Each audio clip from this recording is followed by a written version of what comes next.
విష్ణుకుమార్ రాజు గారు. అధ్యక్ష, మాట్లాడటానికి అవకాశం ఇచ్చినందుకు మీకు ధన్యవాదాలు అధ్యక్ష.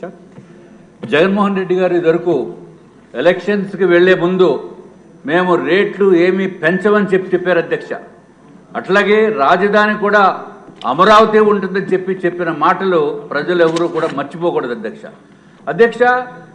రేట్లు పెంచమని చెప్పిన తర్వాత ఏదో కర్మకాలో లేకపోతే వాళ్ళ దగ్గర డబ్బులు లేకో ఏదో ఒకసారి పెంచితే ఏమైనా అర్థం ఉంది, ప్రజలు కూడా అర్థం చేసుకుంటారు. జగన్మోహన్ రెడ్డి గారు మీరు కూడా జాగ్రత్తగా వినండి.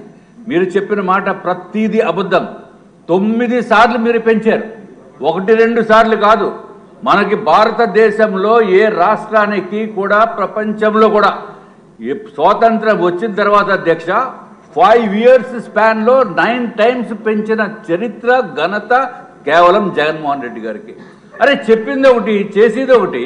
ఇది ఒక్కటే కాకుండా ఎవడన్నా పీపీఎల్ రద్దు చేస్తారు అధ్యక్ష. పీపీఎల్ పవర్ పర్చేజ్ అగ్రిమెంట్స్ని అంతకుముందు ఉన్న ప్రభుత్వం అగ్రిమెంట్లు చేస్తే that is valid for 30 years. దాన్ని ఈ జగన్మోహన్ రెడ్డి గారు వచ్చాక బుర్ర లేని విధానంతో అరాచకం తప్ప, డిస్ట్రక్షన్ తప్ప రెండోది ఏమీ తెలియనటువంటి జగన్మోహన్ రెడ్డి గారు ఎవరు చెప్పినా వినరు, నియంత్రణతో పరిపాలన చేసి ఆయన మైండ్కి ఏది వస్తే అదే తప్ప ఇంకెవడు చెప్పినా వినరు ఆయన. ఇంతమంది సలహాదారులు ఉన్నారు. ఎందుకు అధ్యక్ష సలహాదారులు? ఒక్క సలహా ఎవరైనా చెప్పింది విన్నారా? పోనీ ఏమైనా వినేటట్టు చేయించుకున్నారా? ఏమీ ఉండదు. వాళ్ళకి ఇచ్చిన జీతాలన్నీ కూడా వెనక్కి తీసుకోవాలి అధ్యక్ష. సలహాదారులని ఏదైతే పెట్టుకున్నారో వారికి ఇచ్చిన జీతాలను కూడా వెనక్కి తీసుకోవాల్సిన అవసరం ఉంది. ఎందుకంటే పీపీఎల్ రద్దు చేసిన మూలాన మొత్తం భారతదేశంలోనే కూడా చెడ్డ పేరు వచ్చింది. భారతదేశ ప్రభుత్వానికి కూడా మా కేంద్ర మంత్రి వర్యులు కూడా అడిగారు, మీ స్టేట్లో ఏంటి ఏదో పీపీఎల్ రద్దు చేశారని నిజమేనా అని. అంటే కేంద్ర ప్రభుత్వంలో ఉన్న మంత్రిత్వ శాఖలు కూడా ఆశ్చర్యపోయినటువంటి పరిస్థితి ఉంది అధ్యక్ష. ఈ పీపీఎల్ రద్దు అట్లాగే ఎప్పుడైతే పీపీఎల్ రద్దు చేశారో ఫారెన్ ఇన్వెస్టర్స్ కానీ లేకపోతే బయట నుంచి కొత్తగా ఇన్వెస్ట్మెంట్స్ పెట్టి ఈ పవర్ సెక్టార్లో పెడదామనుకున్న వాళ్ళు ఎవరు ముందుకు రారు. ఎందుకంటే మొత్తం నమ్మకాన్ని ద్రోహం చేసిన వ్యక్తి ఈ జగన్మోహన్ రెడ్డి గారు అధ్యక్ష. ఇది ఒక్కటే కాకుండా అందరికీ తెలుసు వినియోగం పెరిగింది కానీ ఉత్పత్తి లేదు. అరే అసలు జగన్మోహన్ రెడ్డి గారికి ప్రజలు ఏ విధంగా ఓటు వేశారో ఇప్పుడు చింతించవలసిన అవసరం వచ్చింది. మనందరి బాధ్యత తప్పనిసరిగా వాళ్ళకి తెలియజేయవలసిన అవసరం అయితే మాత్రం తప్పనిసరిగా ఉంది అధ్యక్ష. ఎందుకంటే కొత్త ఉత్పత్తి లేకుండా చేసిన ఘనత జగన్మోహన్ రెడ్డి గారికి.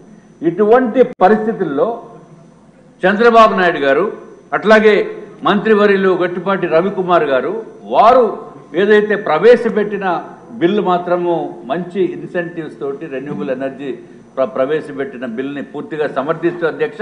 ఇంకొక విషయం చెప్పాలి అధ్యక్ష, జగన్మోహన్ రెడ్డి గారు ప్రభుత్వ హయాంలో ఓన్లీ 5 years ఆయన జీవిత కాలంలో 30 సంవత్సరాలు ఆయనే ఉంటారని ఊహలు కన్నారు.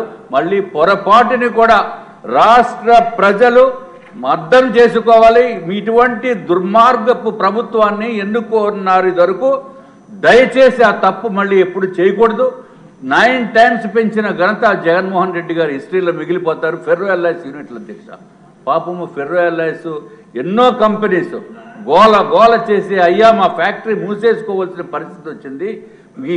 ఇది విపరీతమైన రేట్లు పెంచేశారు. ఎక్కడా కూడా లేనటువంటి రేట్లు పెంచేసిన వల్ల ఫ్యాక్టరీస్ మూత పడిపోయిన పరిస్థితి ఉంది అధ్యక్ష. మీ ద్వారా నేను రవికుమార్ గారిని మంత్రివర్యుల్ని కోరుతున్నాం.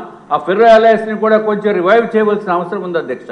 ఫెర్రో ఎల్ఐస్ అంటే అధ్యక్ష 90% రా మెటీరియల్ ఇస్ పవర్ అధ్యక్ష.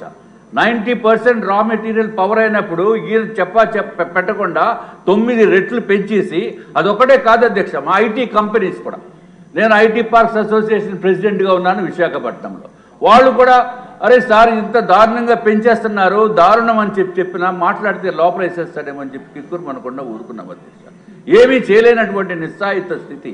కాబట్టి దయచేసి వీరికి కూడా కొంచెం చూడవలసిన అవసరం ఉంది అధ్యక్ష. ఇంకా డొమెస్టిక్ది ఒక్క విషయం ఉంది అధ్యక్ష. డొమెస్టిక్లో ఎలక్ట్రిసిటీ పోల్ ఒక ప్లేస్ నుంచి ఇంకొక ప్లేస్ మార్చాలంటే ప్రాక్టికల్గా మనమైతే సొంతంగా చేసుకుంటే అధ్యక్ష కేవలం ఆ పోల్ కాస్టో లేకపోతే ఏదైనా పాడైపోతే బెండ్ అయిపోతే దాని ఏదో కొత్త పోల్ కాస్ట్ చిన్న ట్రాన్స్పోర్టేషన్ ఛార్జెస్ అవుతాయి అధ్యక్ష. కానీ ఈ పవర్ బిల్స్ మాత్రం అధ్యక్ష షిఫ్టింగ్ ఆఫ్ ఎలక్ట్రిసిటీ పోల్స్కి అయితే లక్షల రూపాయలు వేసేస్తున్నారు. ఎందుకు బాబు అంత అవ్వదు కదా అన్న, లేదండి మా రూల్స్ అండి అంటున్నారు. ఏ రూల్స్ అన్ని కొంచెం మార్చవలసిన బాధ్యత మంత్రివర్యులు తీసుకోవాలి. ప్రజలకి ఏదైతే నిజంగా ఎంత ఖర్చు అవుతుందో అంత ఖర్చు తీసుకోమనండి అధ్యక్ష. అంతేగాని రూల్స్ ప్రకారం పాటిస్తే చాలా ఇబ్బందులు పడిపోతారని మీ ద్వారా తెలియజేసుకుంటూ నాకు ఈ అవకాశం ఇచ్చినందుకు మీకు ధన్యవాదములు అధ్యక్ష. చాలా మంచి పాయింట్ చెప్పారు. ఇప్పుడు మంత్రి గారి సమాధానం. సార్ స్పీకర్ సార్, మొదటగా సభ్యులు పార్థసారథి గారు సభ దృష్టికి చాలా విషయాలు తీసుకొచ్చారు. లో వోల్టేజ్